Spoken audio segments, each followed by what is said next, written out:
सर्वप्रथम सर्वांना नमस्कार। मी श्वेता विष्णू खाडे। आता झालेल्या MPSC 2019च्या एक्झाममध्ये आलेल्या रिझल्टमध्ये माझं DYSP या पदावरती सिलेक्शन झालेलं आहे। मी सध्या दुय्यम निरीक्षक या पदावरती राज्य उत्पादन शुल्क या विभागामध्ये कोल्हापूर येथे कार्यरत आहे। मूळ गाव माझं एनकुळ, तालुका खटाव, जिल्हा सातारा। इथून कौटुंबिक पार्श्वभूमीबद्दल बोलायचं झालं तर वडील इरिगेशन डिपार्टमेंटमध्ये म्हणजे पाटबंधारे विभागामध्ये कार्यरत होते। सध्या ते रिटायर झालेले आहेत आणि आई हाऊसवाईफ आहे म्हणजे। आणि भाऊ माझ्यापेक्षा मोठा आहे आणि तो सुद्धा सध्या अभ्यास करत आहे MPSCचा। आणि स्पर्धा परीक्षा करताना बऱ्याच जणांचं, आप्तेष्टांचं, आई वडिलांचं सहकार्य लाभलेलं आहे। त्यांनी मला हे पुढे करण्याची जे काय आहे ती मदत केलेली आहे, पाठिंबा दिलेला आहे। त्यामुळे आज हे यश मिळालं। सर्व आप्तेष्ट असतील किंवा फ्रेंड्स असतील किंवा अनेक जण कळत नकळत ज्यांनी मदत केलेली आहे त्यांच्या सर्वांचे आभार। माझं जे शिक्षण आहे ते 5वी पर्यंत जिल्हा परिषद शाळा एनकुळ येथे झालेलं आहे। त्यानंतर 5वी ते 7वी महर्षी शिंदे विद्यालय एनकुळ येथे झालेलं आहे। त्यानंतर 8वी ते 10वी हुतात्मा परशुराम विद्यालय वडूज येथे झालेलं आहे। त्यानंतर 11वी ते 12वी Yashwantrao Chavan institute of science Satara येथून सायन्समधून मी 11वी 12वी कंप्लीट केली। त्यानंतर इंजिनिअरिंगसाठी ॲडमिशन घेतलं BE computer science DY Patil college of engineering and technology Kolhapur येथे। 2014 मध्ये मी पास आउट झाले। लास्ट इयरला असताना एका फ्रेंडकडून मला कळालं की MPSCची एक्झाम होते। त्यावेळेस मी ठरवलं की मग MPSC एक्झामकडे जायचं। त्यानंतर प्रायव्हेट जॉबचा त्यावेळी काही विचार नाही केला, डायरेक्ट MPSC एक्झाम्सला प्रिपरेशनसाठी तयारी सुरुवात केली। आणि त्यावेळी मार्गदर्शन करायला कोणी नव्हतं, त्यामुळे क्लास लावण्याचा विचार केला। मग त्यावेळी माझे एक बहिणीचे मिस्टर आहेत प्रोफेसर म्हणून पुण्यामध्ये, त्यांच्याशी संपर्क साधल्यानंतर मग आम्ही मिळून युनिक अकॅडमीचं त्यावेळी नाव ऐकलेलं होतं। त्यामुळं एक कोणता तरी क्लास मार्गदर्शन करण्यासाठी हवा म्हणून युनिक अकॅडमीला क्लास लावला। तर बऱ्याच जणांचा असा प्रश्न असतो की क्लास लावायचा की नाही, तर मी असं म्हणेन की मार्गदर्शन हे गरजेचं आहे। जर आपल्याला कोणी गायडन्स करायला आपल्या घरातलं असेल किंवा जवळचं असेल, ज्यांनी पोस्ट काढलेली आहे आणि जे आपल्याला गायडन्स करायला तयार आहेत, तर त्यावेळी मग आपण क्लास नाही लावला तरी चालेल। पण जर आपल्याला प्रॉपर गायडन्स हवा असेल तर मी म्हणेन की क्लास लावावा किंवा कोणाच तरी गायडन्स घ्यावा। मला त्यावेळी कोणी मार्गदर्शन करायला तसं नव्हतं, ज्यांनी असं पोस्ट काढलेले आहे किंवा एक्झाम्स देत आहेत। त्यामुळं मग मी क्लास लावण्याचा विचार केला। 2014 ते 15 1 वर्ष क्लास झाला। त्यावेळी मग त्याच्यानंतर 2015 मध्ये पुणे विद्यापीठामध्ये MSc साठी ॲडमिशन टाकलं, डिफेन्स आणि स्ट्रॅटेजिक स्टडीजमध्ये। त्यामुळे 2 उद्देश साध्य झाले, एक MSc पण झाली आणि पुण्यामध्ये राहण्याचा आणि राहण्याचा आपल्याला माहिती आहे किती खर्च येतो किंवा लायब्ररीचा। तर त्यावेळी तिथे ॲडमिशन घेतल्यामुळे माझा राहण्याचा तर खर्च मिटला होता। तिथे विद्यापीठामध्ये हॉस्टेल्स मिळाले, त्यानंतर लायब्ररी होती जयकर लायब्ररी, जिथे मी अभ्यास केला। मग 2015 ते 2017 तिथे मी डिफेन्समध्ये MSc केली। त्यानंतर 2017 मध्ये याचं ॲडमिशन संपल्यानंतर 2017 मध्ये कॉम्पिटेटिव्ह एक्झाम सेंटर जे आहे पुणे विद्यापीठामध्ये तिथेच ॲडमिशन घेतलं। मी इथं एक सांगू इच्छिते की कॉम्पिटेटिव्ह एक्झाम सेंटर हे पुणे विद्यापीठामध्ये असे सेंटर आहे की जिथे गरीब आणि होतकरू विद्यार्थ्यांना कॉम्पिटेटिव्ह एक्झामसाठी फ्री गायडन्स दिला जातो। त्यासाठी फक्त एवढंच करावं लागतं की त्यांची एंट्रन्स एक्झाम जी असते त्याचं नोटिफिकेशन पुणे विद्यापीठामार्फत येतं, जे की ते त्यांच्या वेबसाईट्सवरती टाकतात। तर त्यावेळी त्याचा फॉर्म भरायचा आणि ती एक्झाम्स द्यायची आणि ज्यातून मग आपण जर सिलेक्ट झालो तर आपल्याला पुणे विद्यापीठामध्ये फ्री गायडन्स मिळतो। त्या ठिकाणी राहण्याची सोय होते, तिथे राहणं पण फ्री, म्हणजे 6 महिन्यामधून फार तर मॅक्झिमम 1,500 रुपये एवढं ॲज अ रेंट घेतलं जातं. म्हणजे फ्री राहण्याची सोय विद्यापीठामध्ये होते. तसेच बुक्स असतील किंवा बाकीच्या लायब्ररी असेल अशा सुविधा मिळतात. त्यामुळे जे गरीब विद्यार्थी आहेत आणि जे पुण्यामध्ये राहणं अफोर्ड करू शकत नाहीत त्यांनी मी म्हणेन की कॉम्पिटेटिव्ह एक्झाम सेंटर असेल, यशदा असेल किंवा सियाक असेल किंवा कोल्हापूरमध्ये प्रियास ट्रेनिंग सेंटर असेल, असे जे काही सेंटर्स आहेत त्याचा नक्कीच लाभ घ्यावा. त्याप्रमाणे मी पण 2017मध्ये CECचं ॲडमिशन टाकलं आणि तिथे मला मिळालं. ते मी UPSC बॅचसाठी टाकलेलं होतं, पण त्यावेळी UPSC करण्याचा काही विचार नव्हता. पण मी MPSCचाच अभ्यास करत होते त्यावेळी. पण 2015 आणि 2016 हे वर्ष असं होतं की ह्या दोन्ही वर्षामध्ये माझी एकही एक्झाम निघालेली नव्हती, पण माझा अभ्यास चालू होता. मग 2015-16मध्ये व्यवस्थित अभ्यास झाल्यानंतर 16मध्ये जो STA प्रीचा जो फॉर्म भरला होता, ज्याची एक्झाम 2017च्या जानेवारीमध्ये झाली, ती पहिली एक्झाम की जी मी पूर्वपरीक्षा क्वालिफाय झाले. त्यानंतर ज्या ज्या एक्झाम्स 2017मध्ये होत गेल्या त्या मी क्वालिफाय झाले. आणि 2017ची जी राज्यसेवा पूर्वपरीक्षा होती त्यामध्ये माझे मार्क्स काटावरती होते आणि त्यावेळी जॉबची पण आवश्यकता होती आणि काही काटावरती मार्क्स होते. सो विचार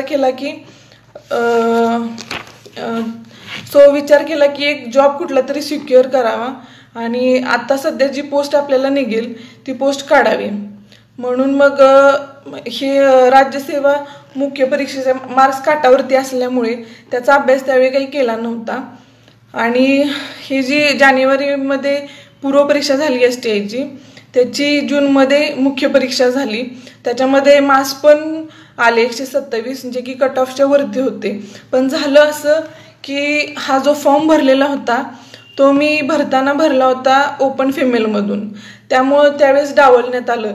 त्यानंतर त्याची पुढे आम्ही पिटिशन फाईल केली किंवा काय हे ते पुढं वाढत गेलं.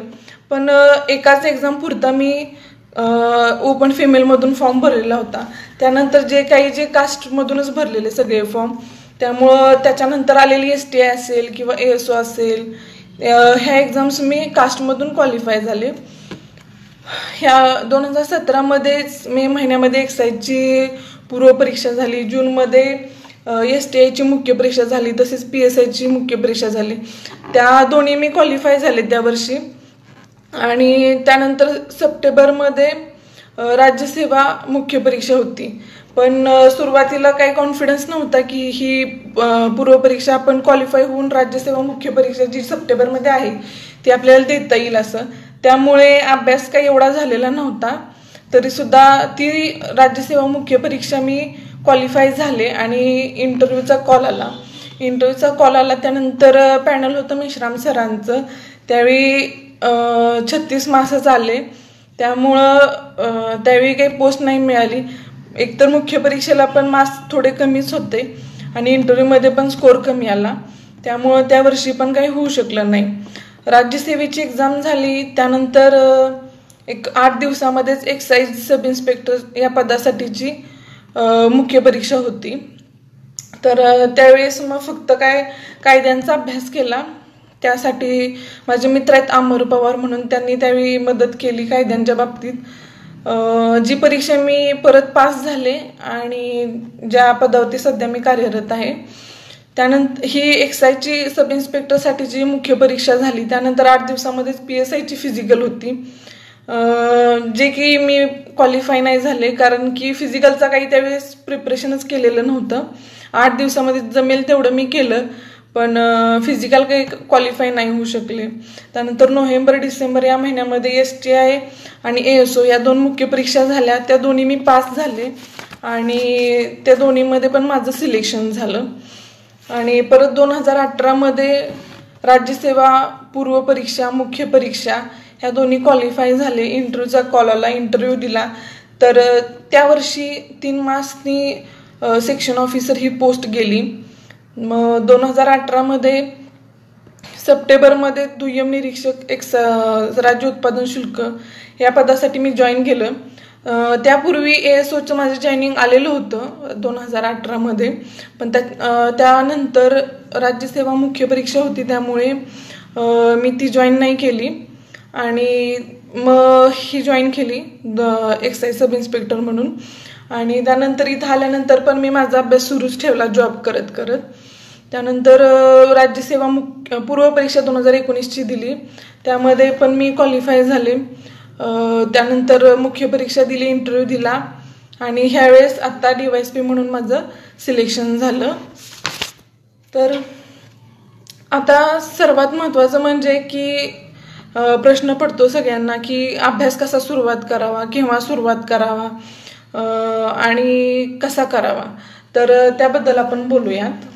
सर्वात महत्त्वाचं म्हणजे स्वतःला इच्छा असेल तर अभ्यासाला सुरुवात करावी. घरचे फोर्स करतायत म्हणून नव्हे, किंवा माझा मित्र करतोय, माझी मैत्रीण करते, किंवा आमच्या गावातला हा अधिकारी झालाय म्हणून फक्त नव्हे, तर स्वतःची जिद्द, कष्ट करण्याची तयारी आणि स्वतःची इच्छा असेल तर यावं. आणि नक्कीच इथं पूर्ण परिश्रम घेतले तर नक्कीच सिलेक्शन होतं. आणि इथे MPSC स्टार्ट करण्यापूर्वी सर्वात महत्त्वाचं म्हणजे एक प्लॅन बी आपलं रेडी ठेवावं. कारण की स्पर्धा परीक्षांचा आपण बघतो की 0.11% इतका फक्त सक्सेस रेट आहे. तर दुर्दैवाने जरी सिलेक्शन नाही झालं तरी आपल्याकडे एक प्लॅन बी हा तयार पाहिजे, की जेणेकरून आपलं करिअर स्टॉप न होता पुढे आपल्याला ते काहीतरी करू शकू आपण. आणि शक्यतो सायन्स बॅकग्राऊंडमधून जर ग्रॅज्युएशन केलं तर प्लॅन बी रेडी ठेवायला सोपं जातं, किंवा आपल्याला जास्त एक्झाम्स द्यायला किंवा जास्त प्रकारच्या स्पर्धा परीक्षा आपण देऊ शकतो. ज्याप्रमाणे की MPSC मधील जे वनसेवा असेल ती एक्झाम फक्त सायन्स ग्रॅज्युएट्ससाठी आहे. तर अशा प्रकारे आपण सायन्स बॅकग्राऊंड ठेवलं तर जास्त फायदा होतो. आता MPSC मध्ये मुख्यतः बघायला गेलं तर वेगवेगळ्या एक्झाम्स असतात. MPSC म्हणजे फक्त राज्यसेवा नसते, तर वेगवेगळ्या पदांसाठी MPSC एक्झाम्स कॅरी आउट करतं. किंवा एकूण आपण स्पर्धा परीक्षा म्हटलं तर त्यामध्ये वेगवेगळ्या परीक्षा येतात, फक्त MPSC असं नाही. आपल्याकडे भरपूर ऑप्शन्स आहेत. MPSC आहे, UPSC आहे, SSC आहे, बँकिंग आहे. UPSC पण वेगवेगळ्या एक्झाम्स कॅरी आउट करतं. त्यामुळे फक्त ह्या एक्झाम्सची आपण माहिती मिळवली पाहिजे. आणि अशा बऱ्याच एक्झाम्स ज्या असतात त्या आपल्याला माहिती नसतात आणि आपण त्यात देत नाही, त्याकडे दुर्लक्ष होतं. पण अशी बरीच पदं भरली जातात. आता आपण MPSC कोणत्या एक्झाम्स घेतं हे बघूयात. MPSC मध्ये सर्वप्रथम राज्यसेवा परीक्षा, तर ज्याद्वारे आता जे आपला रिझल्ट लागला तो, ज्याद्वारे गॅझेटेड क्लास 1 आणि क्लास 2 ही पदं भरली जातात. त्यानंतरची जी आहे ते कंबाईन एक्झाम असते, संयुक्त परीक्षा गट ब साठी असते ती. त्यामध्ये STI, PSI आणि ASO ह्या पदांसाठी एक्झाम्स घेतल्या जातात. आणि त्याच्यापैकी PSI साठी फक्त हाईट हा क्रायटेरिया आहे, तर बाकीच्या पदांसाठी तसा काही क्रायटेरिया नाही आहे. आणि ह्यांचं काही जे स्वरूप आहे त्यामध्ये STI असेल म्हणजे सेल्स टॅक्स इन्स्पेक्टर किंवा असिस्टंट सेक्शन ऑफिसर, ह्यासाठी फक्त पूर्व परीक्षा आणि मुख्य परीक्षा असते. आणि PSI या पदासाठी पूर्व परीक्षा, मुख्य परीक्षा, त्यानंतर फिजिकल, आणि फिजिकलमध्ये क्वालिफाय झाल्यानंतर इंटरव्ह्यू, अशी ही प्रोसेस आहे. त्यानंतर संयुक्त परीक्षा गट क पदांसाठी घेतलेली, त्यामध्ये टॅक्स असिस्टंट किंवा एक्साईज सब इन्स्पेक्टर ही पदं भरली जातात. यामध्ये एक्साईज सब इन्स्पेक्टर या पदासाठी पुन्हा एकदा हाईट हा क्रायटेरिया आहे, जो की टॅक्स असिस्टंटसाठी नाही आहे. तिथे आपल्याला टायपिंग सर्टिफिकेट आवश्यक आहे. त्याचं स्वरूप पूर्व परीक्षा, मुख्य परीक्षा अशा पद्धतीनं आहे. त्यानंतर MPSC वनसेवा परीक्षा पण घेते, अभियांत्रिकी परीक्षा घेते, ज्यामध्ये सिव्हिल इंजिनियर्स असतील किंवा मेकॅनिकल इंजिनियर्स असतील त्यांच्यासाठी वेगवेगळी पदं भरली जातात, जसे की AMU, त्यानंतर सिव्हिल इंजिनियर्ससाठी एक्झिक्युटिव्ह इंजिनियर्स इत्यादी. आणि आता अभ्यास कसा करावा MPSCचा हा सर्वात महत्त्वाचा प्रश्न आहे. तर अभ्यास करताना ज्या सुरुवातीला आम्ही चुका केल्या त्याबद्दल मी सांगतो की सर्वात पहिले सिलेबस एक बघितला पाहिजे. आणि सिलेबस आणि क्वेश्चन पेपर, सुरुवातीला ज्यावेळेस मी अभ्यासाला सुरुवात केली त्यावेळी फक्त सिलेबस पाहिलेला होता. जुने क्वेश्चन पेपर्स त्यावेळी एवढे थोरोली मी बघितले नव्हते, तर ते थोरोली पाहिले पाहिजेत. सध्या आपल्याकडे बाजारात देखील जे विश्लेषण असतं क्वेश्चन पेपरचं ते पण अवेलेबल आहे वेगवेगळ्या प्रकाशनांचं, त्याचा पण आपण लाभ घेऊ शकतो. आणि ज्यामध्ये दिलेलं असतं प्रत्येक चॅप्टर वाईज दिलेलं असतं काय काय क्वेश्चन्स आलेले आहेत किंवा काय. तर पहिल्यांदा एक्झामचं जे काही स्वरूप आहे ते समजून घेतलं पाहिजे. आणि सिलेबस, क्वेश्चन पेपर्स मस्ट एकदम व्यवस्थित केले पाहिजे. आणि या सर्व ज्या गोष्टी आहेत ते तुम्हाला mpsc.gov.in ह्या MPSCच्या वेबसाईटवरती ह्या गोष्टी मिळतात. आणि त्याच्यामध्ये तुम्ही वेबसाईटवरती एक्झामचं स्वरूप आहे, पात्रता एक्झामसाठी काय आहे, जुने क्वेश्चन पेपर्स आहेत, सिलेबस आहे, ह्या सर्व गोष्टी तुम्हाला तिथे मिळतात. आणि प्लॅनिंग करताना सुरुवातीला अभ्यासाला MPSCचा पर्टिक्युलरली करताना मी असं म्हणेन की ज्यावेळेस विद्यार्थी एक चूक करतात की सिलेबस कंप्लीट करण्याऐवजी पुस्तकं कंप्लीट करण्याच्या मागे लागतात, तर तसं न करता सिलेबस वाईज कुठले टॉपिकमध्ये त्यात कोणते पॉईंट्स आहेत, त्याच्यावरती कशा प्रकारचे आयोगाने प्रश्न विचारलेले आहेत आणि तो एक पॉईंट समजा आपण तोच पूर्ण करायचा, मग तो भले 2 पुस्तकातून आपल्याला पूर्ण करायला लागू देत, पण तो एक पॉईंट आपण व्यवस्थित करायचा.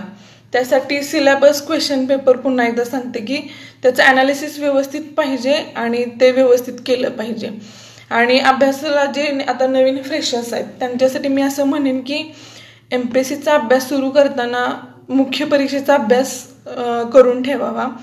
ज्यावेळेस आपण राज्यसेवा मुख्य परीक्षेचा अभ्यास करतो त्यावेळी तो अभ्यास एकदा पूर्ण कंप्लीट झाला की त्याच्यानंतर सर्व एक्झाम्स काढणं सोपं जातं, कारण त्याचा सिलेबस वास्ट आहे, खूप एरियाज कव्हर होतात, त्यामुळं आपल्याला नंतरच्या ज्या एक्झाम्स असतील त्या देणं सोपं होतं. आणि राज्यसेवा मुख्य परीक्षेचा अभ्यास पहिले करून ठेवण्याचं आणखी एक फायदा असा आहे की ज्यावेळेस पूर्वपरीक्षा होते त्यानंतर साधारणतः 3 ते 4 महिन्याचा राज्यसेवा मुख्य परीक्षेसाठी कालावधी आपल्याकडे उपलब्ध असतो. पण हा कालावधी एवढा लहान आहे किंवा कमी आहे की आपल्याला राज्यसेवा मुख्य परीक्षेचा अभ्यास त्या कालावधीमध्ये पूर्ण करणं तेवढं जमत नाही किंवा आपला अभ्यास पूर्ण करून रिव्हिजन करणं हे पण होत नाही, त्यामुळे अभ्यास इनकम्प्लीट राहतो. आणि त्याशिवाय रिटर्नची प्रॅक्टिस करायची असते, मराठी इंग्रजी निबंध असतील किंवा मराठी इंग्लिशचा अभ्यास असेल किंवा हे 4 पेपर्स असतील, तर तो एवढा मोठा सिलेबस त्यामध्ये कव्हर होत नाही. त्यामुळं मुख्य परीक्षेचा अभ्यास हा पहिले करून ठेवावा. आणि राज्यसेवा पूर्व परीक्षेचा अभ्यास तर केला पाहिजे, मग तो 4 महिने आधी जरी केला तरी होतो. आता पूर्व परीक्षेचा अभ्यास करताना GS आणि CSAT असे 2 सब्जेक्ट असतात. तर काही विद्यार्थी हे CSATचा अभ्यास करण्यासाठी घाबरतात किंवा त्यांना त्याबद्दल कॉन्फिडन्स नसतो, पण आपण अभ्यास करताना GS आणि CSAT या दोन्ही विषयांवरती तितकाच भर दिला पाहिजे, तितकाच टाइम त्यावरती इन्व्हेस्ट केला पाहिजे. आणि CSAT हा अगदी स्कोरिंग सब्जेक्ट आहे, जर आपण त्याच्यामध्ये त्याचं प्रॅक्टिस जर व्यवस्थित केली तर त्यामध्ये मार्क्स भरपूर मिळू शकतात. एकदम स्कोरिंग सब्जेक्ट आहे तो. आणि GS आपण कितीही जरी केलं तरी एका सर्टन लिमिटपर्यंत आपला GSचा स्कोर येतो. सो CSATचा अभ्यास व्यवस्थित केला पाहिजे. तर CSATसाठी महत्त्वाचं म्हणजे काय आहे की CSATचं प्रिपरेशन कसं करावं, तर जुने जे आयोगाचे क्वेश्चन पेपर्स आहेत ते पहिल्यांदा बघावेत, त्याचं ॲनालिसिस करावं. त्यामध्ये जो मॅथ्स रिझनिंगचा क्वेश्चन पेपर्समध्ये जे क्वेश्चन्स आलेले आहेत तो क्वेश्चनचा एरिया कोणता आहे, कोणत्या टॉपिक्सवरती मॅथ्स रिझनिंगमध्ये पण प्रश्न विचारतायत, तेवढेच जरी टॉपिक केले आणि व्यवस्थित केले आणि जे कॉम्प्रेन्शनचा जो पार्ट आहे पॅराग्राफचा त्याचं भरपूर प्रॅक्टिस पाहिजे. त्यासाठी हे आपल्या आयोगाचे जे MPSCचे जे जुने क्वेश्चन पेपर्स आहेत ते पुन्हा पुन्हा सोडवायचे, म्हणजे तेच क्वेश्चन पेपर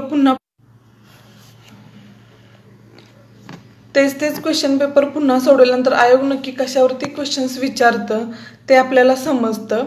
आणि CSATसाठी प्रॅक्टिस करणं खूप महत्त्वाचं आहे. पूर्व परीक्षेच्या आधी मिनिमम 2 ते 2.5 महिने आपण रोज याची प्रॅक्टिस केली पाहिजे. रोज काही पॅरेग्राफ सोडवले पाहिजेत आणि जे आयोगाचे क्वेश्चन पेपर असतील किंवा इतर कुठले उपलब्ध क्वेश्चन पेपर असतील ते टाइम लावून त्या लिमिटमध्ये सोडवावेत.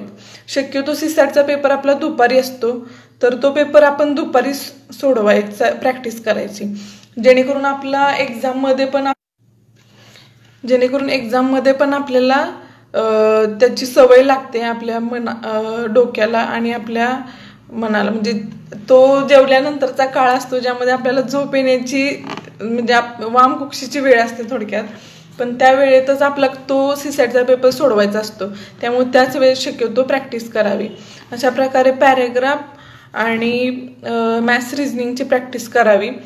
तर पूर्व परीक्षेसाठी सुद्धा टेस्ट सिरीज लावावी. जर टेस्ट सिरीज लावणं जमलं नाही तर आपण हे करावं की जे क्वेश्चन पेपर बाजारामध्ये अवेलेबल असतील ते क्वेश्चन पेपरचे काही काही बुक्स असतात तर त्यातून सोडवावं टाइम लावून.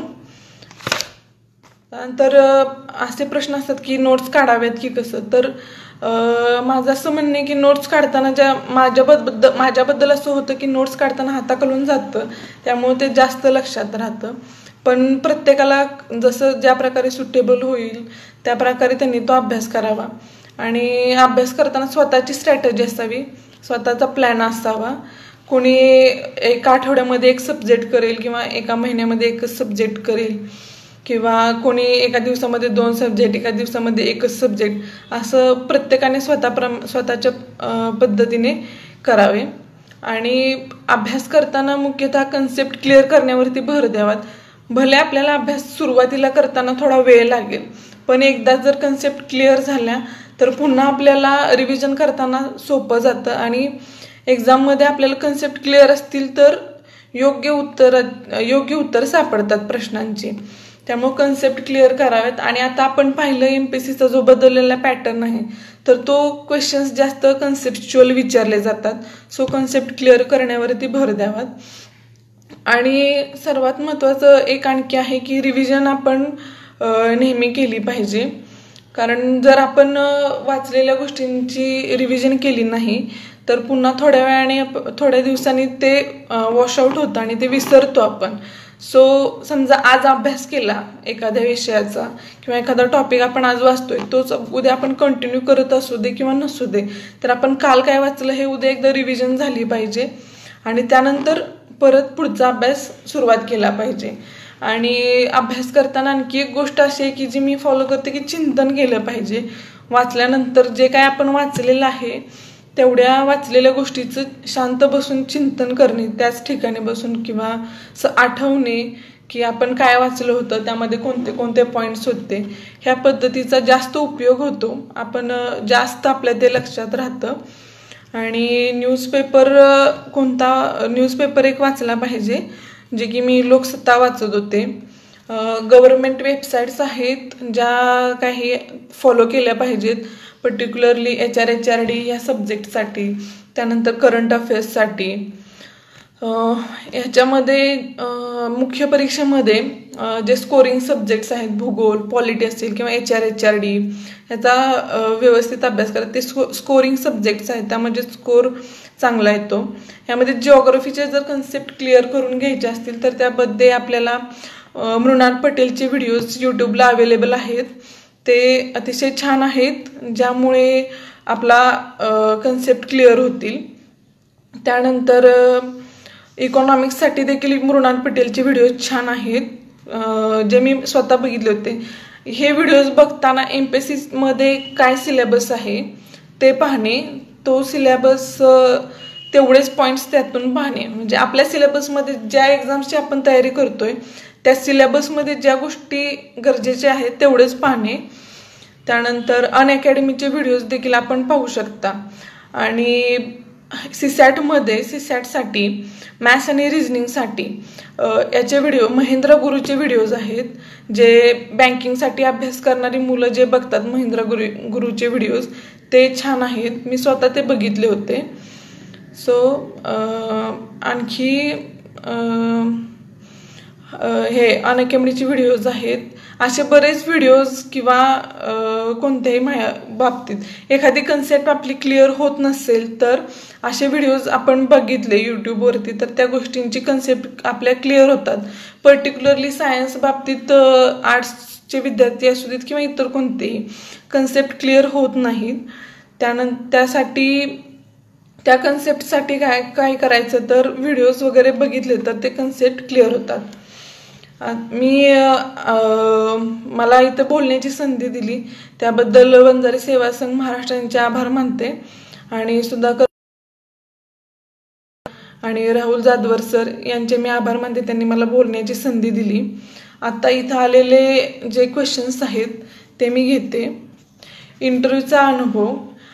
इंटरव्ह्यूसाठी मला ज्यावेळेस 3 इंटरव्ह्यू मी दिले त्यामध्ये ज्या वर्षी मेश्राम सरांनी इंटरव्ह्यू माझा घेतला त्यावेळी जास्त त्यांनी माझ्या ग्रॅज्युएशनवरती घेतला, जे की माझं BE कॉम्प्युटर सायन्समधून ग्रॅज्युएशन झालेलं आहे. त्यामध्ये मला त्यांनी क्लाउड कम्प्युटिंग विचारलं होतं, त्यानंतर आर्टिफिशियल इंटेलिजन्स विचारलेलं, त्यानंतर सातारा जिल्ह्याबद्दल माहिती ते विचारले होते. हे ओक सरांचं पॅनल मला 2018 मध्ये होतं. त्यावेळी थोडं याच्यामध्ये 2018च्या ह्याच्यासाठी 2019 मध्ये तो इंटरव्ह्यू झाला. त्यामध्ये थोडे एक्सरसाइजचे प्रश्न होते कारण त्यावेळी मी एक्सरसाइज जॉईन केलेली होती. थोडे ग्रॅज्युएशनवरती प्रश्न विचारलेले, त्याच्यामध्ये ग्राफिक्सवरती जास्त प्रश्न विचारले होते त्या वर्षी सरांनी. त्यानंतर त्यावर्षी माझा डेप्युटी CEO हा 3rd प्रेफरन्स होता, त्यामुळे विकास प्रशासनावरती त्यांनी प्रश्न विचारले होते. आणि यावर्षी गवई सरांचं पॅनल होतं. यावर्षी सरांनी कोल्हापूरचा महापूर, कारण सध्या माझं पोस्टिंग कोल्हापूरमध्ये आहे, त्याबद्दल विचारलं होतं. त्यानंतर WTO बद्दल विचारलं होतं. तसेच सध्या एक्साईजमध्ये कार्यरत आहे तर त्याच्या रिलेटेड मला प्रश्न विचारले होते. आणि महिला असल्यामुळं प्रत्येक इंटरव्ह्यूमध्ये महिलां रिलेटेड 1-2 क्वेश्चन विचारलेले आहेत, जसे की विशाखा गाईडलाईन्स असतील किंवा काही कायद्यामधील काही प्रश्न असतील, अशा प्रकारे विचारलेले होते. बुकलिस्टविषयी. बुकलिस्टमध्ये आपण राज्यसेवा मुख्य परीक्षा, पूर्व परीक्षा आणि कंबाईन ह्याच्याबाबत वेगवेगळी बुकलिस्ट येईल. राज्यसेवा मुख्य परीक्षेसाठी GS1 साठी हिस्ट्रीसाठी ग्रोवर आहे, बिपिन चंद्रांचं पुस्तक आहे. इंडिया आफ्टर इंडिपेंडन्ससाठी बिपिन चंद्रांचं पुस्तक आहे, ते रेफर करावं. ज्याच्यामध्ये इंडिया आफ्टर इंडिपेंडन्स हा व्यवस्थित कव्हर होतो विषय किंवा टॉपिक. हिस्ट्रीमध्ये मुलांचा जास्त स्कोर येत नाही, तर हे GS1 जो सब्जेक्ट आहे त्याच्यामध्ये इंडिया आफ्टर इंडिपेंडन्स हा पार्ट असा आहे की जो त्यामध्ये चांगला स्कोर करून देतं. त्यानंतर जिओग्राफीसाठी GC लिओन आहे. तसेच मराठीमध्ये सौदींचं पुस्तक आहे. सौदींचं पूर्व परीक्षेचं, पूर्व आणि मुख्य परीक्षेचं भूगोल कृषी, त्यामधील कृषी या पाठसाठी खात्यांच्या नोट्स असतील किंवा 11वी-12वीचे जे स्टेट बोर्डचे पुस्तक आहेत जे की इंग्लिश आणि मराठी दोन्ही लँग्वेजमध्ये उपलब्ध आहेत. आपल्याला जे योग्य ते आपण त्यामधलं निवडू शकतो. त्याच्यानंतर भूगोलमध्ये महाराष्ट्राच्या भूगोलसाठी एक खतीबचं असेल किंवा सौदींचं असेल, दोन्हीपैकी एक आपण वापरू शकतो. पॉलिटीसाठी GS2च्या पेपरसाठी लक्ष्मीकांत हे पुस्तक मस्ट आहे, ते वाचलं पाहिजे. आणि गव्हर्नन्स अँड पॉलिटिक्स त्याच्यामध्ये लक्ष्मीकांतचं जे पुस्तक आहे त्यामध्ये सिलेक्टेड टॉपिक्स करणे. त्यानंतर ह्याच्यासाठी भाग 1 आणि भाग 2 पॉलिटीसाठीचं जे की युनिक अकॅडमीचं पुस्तक आहे ते वाचलं पाहिजे. आणि HRD साठी जे असेल ते गव्हर्नमेंट वेबसाईट्स वाचणे. त्यानंतर युनिक अकॅडमीचं पुस्तक आहे HRD साठीचं अजित थोरबोले सरांचं, ते पण छान आहे. आणि कोळंबेंचं पुस्तक आहे ते पण चांगलं आहे HRD साठी. इकॉनॉमिक्ससाठी जे आहे ते दत्त सुंदरमचे सिलेक्टिव्ह टॉपिक्स असतील ते करणे. कोळंबेंचं पुस्तक आहे. त्यानंतर आपल्या देसलेंचं पुस्तक आहे त्यामधून इकॉनॉमिक्स कव्हर करू शकता। आणि इकॉनॉमिक्ससाठी मगाशी म्हटल्याप्रमाणे मृणाल पटेलचे व्हिडिओज नक्की बघा, त्यातून बऱ्याच गोष्टी बऱ्याच कन्सेप्ट्स या क्लिअर होतात। त्यानंतर महाराष्ट्राचा आर्थिक पाहणी अहवाल असेल तर तोही करावा। त्यानंतर सायन्स आणि टेकसाठी टाटा मॅग्रो हिलचं पुस्तक आहे ते करावं आणि त्यातले सिलेक्टिव्ह टॉपिक्स काय काय पुस्तकांमधून करावेत। सो आणखी काही क्वेश्चन्स नाही आहेत माझ्या मते। आणखी कुणाला काही जर मदत हवी असेल किंवा आणखी काही बुकलिस्ट संदर्भात, समजा आता माझ्याकडून कमी सांगितले गेलेले आहेत, तर आणखी काही हवे असतील तर मला पर्सनली तुम्ही विचारू शकता। माझा मोबाईल नंबर आहे 9561459391। याच्यावरती तुम्हाला काही शंका असेल तर विचारा। आपण इथे बोलण्याची संधी दिली त्याबद्दल आभार आणि थँक्यू। वंजारी सेवा संघाचे परत एकदा आभार। सीसॅटसाठी जे पुस्तक आहे तर ते प्रणित गिल्डा सरांची सध्या एक आलेलं पुस्तक आहे जे मी यावर्षी आलेलं आहे ते बघितलं, ते मला पुस्तक चांगलं वाटलेलं आहे। मी जे वापरलं होतं ते अजित थोरबोले सरांचं जे पुस्तक होतं सीसॅटसाठी सर्वात पहिले कुठलं तरी सीसॅटचं एक्सप्लेनेशनसाठी आलेलं असं ते पुस्तक होतं, ते मी स्वतः वापरलेलं होतं। पण सध्या मी गिल्डा सरांचं पाहिलं ते पण मला आवडलं। अभ्यास किती वेळ करावा आणि कसा, तर हे पर्सनली डिपेंड आहे प्रत्येकावरती की अभ्यास किती वेळ करावा। अभ्यास किती वेळ करावा याच्यापेक्षा असं इम्पॉर्टंट आहे की अभ्यास आपण कसा करतोय, तो अभ्यास करतानाची मेथड व्यवस्थित, जेवढा वेळ करतोय तेवढा वेळ आपण व्यवस्थित केला पाहिजे, प्रॉपर वेने केला पाहिजे। कंबाईनसाठी बुकलिस्ट आहे, तर कंबाईनसाठी हिस्ट्रीसाठी ॲज युजल म्हणजे बाकीचे जे पुस्तकं आहेत त्याप्रमाणेच GS1साठी जे आपण वापरतो ती। त्यानंतर जे भूगोलसाठी असेल तर ते सौदींचं पुस्तक मी वापरलं होतं। एक जास्त पुस्तकं वापरण्यापेक्षा 30 पुस्तकं पुन्हा पुन्हा वापरावीत असं मी परत एकदा सांगेन। आणि इकॉनॉमिक्ससाठी देसले आणि कोळंबेच कंबाईनला तेवढं सफिशियंट होतं। पण हे करताना जे फक्त ज्या टॉपिक्सवरती प्रश्न आलेले आहेत तेवढेच टॉपिक्स करायचे, किंवा राज्यसेवा पूर्व परीक्षेला पण आता इकॉनॉमिक्सचा आपण पाहू तर लिमिटेड टॉपिक्सवरतीच प्रश्न आहेत किंवा कोणत्याही सब्जेक्टचे, तर त्या परीक्षेला जेवढे टॉपिक्स कव्हर होत आहेत किंवा जेवढ्या टॉपिक्सवरती प्रश्न विचारले जातात तेवढेच करायचे। कंबाईनसाठी पण तसंच ज्या टॉपिक्सवरती प्रश्न आहेत तेच टॉपिक्स फक्त करायचे। पूर्ण पुस्तक कोणत्याच एक्झामसाठी वाचत बसायचं नाही, जेवढं त्या सिलेबसमध्ये त्या एक्झामसाठी गरजेचं आहे तेवढंच वाचायचं आणि तेवढेच पॉईंट्स कव्हर करायचा आणि त्याच्यासाठी क्वेश्चन पेपर्स फॉलो करायचे। क्लासेस युनिक अकॅडमीला केले पुण्यामध्ये, ते मी पूर्वी सांगितलं होतं। आणि BE कॉम्प्युटर नंतर मी कोणतंही सॉफ्टवेअर डेव्हलपमेंट जॉईन नाही केलं, कारण की पूर्वीच ठरवलं होतं लास्ट इयरला असतानाच की कॉम्पिटिटिव्ह एक्झाम्स द्यायच्या। बेसिक गणितासाठी जर अगदीच गणित जर कच्चं असेल तर स्कूल बुक्स वापरू शकता, किंवा जर हे अनिल अंकलगीचं पुस्तक असेल तर ते वापरू शकता। पण मी स्वतः RS अगरवाल वापरलेलं होतं। आणि अगदीच जर तुम्ही व्हिडिओज पण बघू शकता, यूट्यूबवरती अनेक व्हिडिओज अवेलेबल आहेत। सो थँक्यू पुन्हा एकदा सर्वांच्या अभिनंदनाबद्दल सर्वांचे थँक्यू। आणि माझ्या या यशामध्ये जे माझ्यासोबत सहभागी आहेत त्या सर्वांचे आभार।